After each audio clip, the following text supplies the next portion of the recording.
Over the course of the next few lessons, I'm going to try to provide you with some help when you are trying to determine which type of curve or straight line to use as a trend line. Now, I'm going to concentrate on the use of Desmos a little bit more because I think it is an easy thing and it does easily provide us with our error bars and our windows of uncertainty. That makes it easy for us to understand.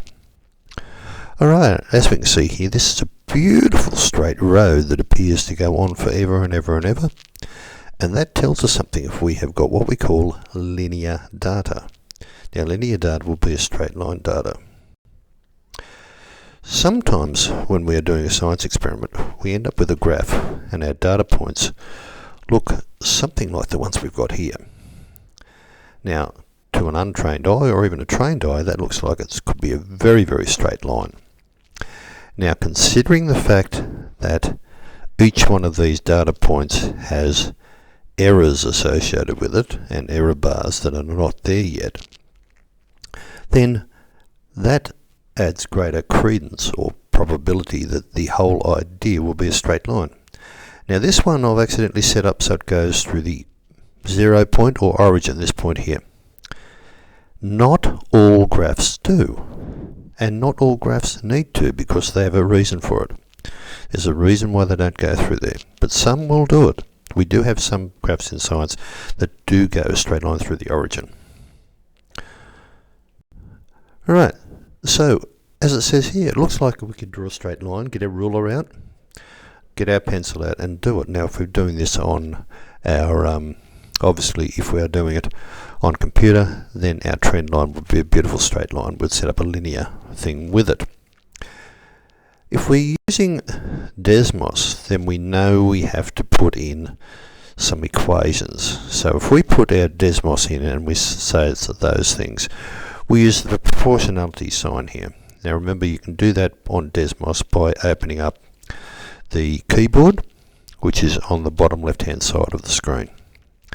Now we know that if we do, even from our basic math that we learned in year 7, that the gravity of the line, a straight line, is going to be y equals m times x, where m is the gradient or slope of the line.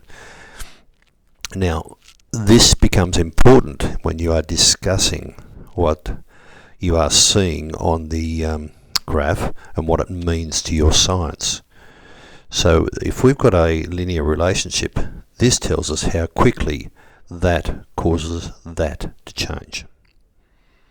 Now, of course, we know this one would be a line through the 0 point. But if we're not using the 0 point, then we must add a variable to it. So you might have learned it as y equals mx plus b or mx plus c even. Doesn't matter.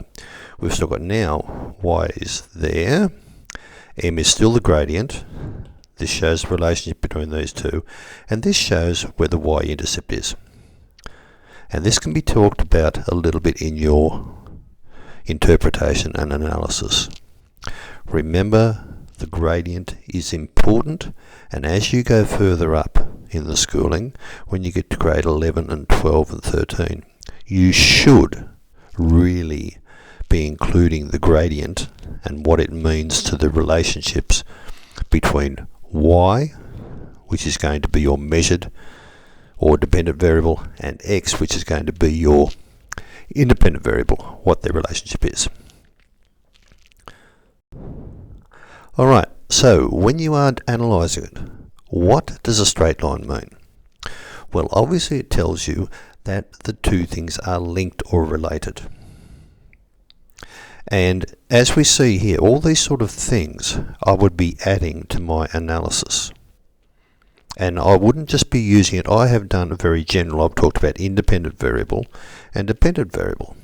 But in my analysis, I'd be talking in specifics. So I'd be saying a rise in this causes a rise in this.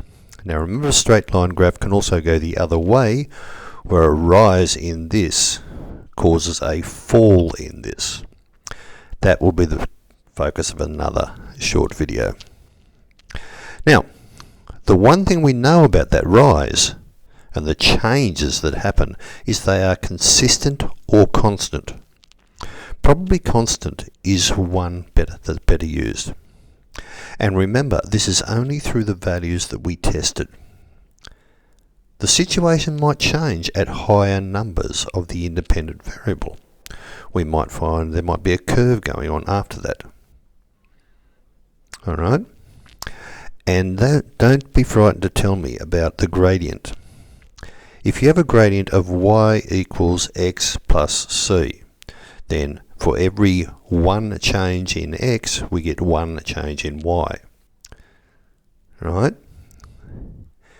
Then the gradient tells us the rate, or how quickly or how slowly, if you like, that the change in the independent variable will affect the dependent variable. And maybe as you get more advanced in your science, this is something you should be telling the reader of your report. So it's something to think about.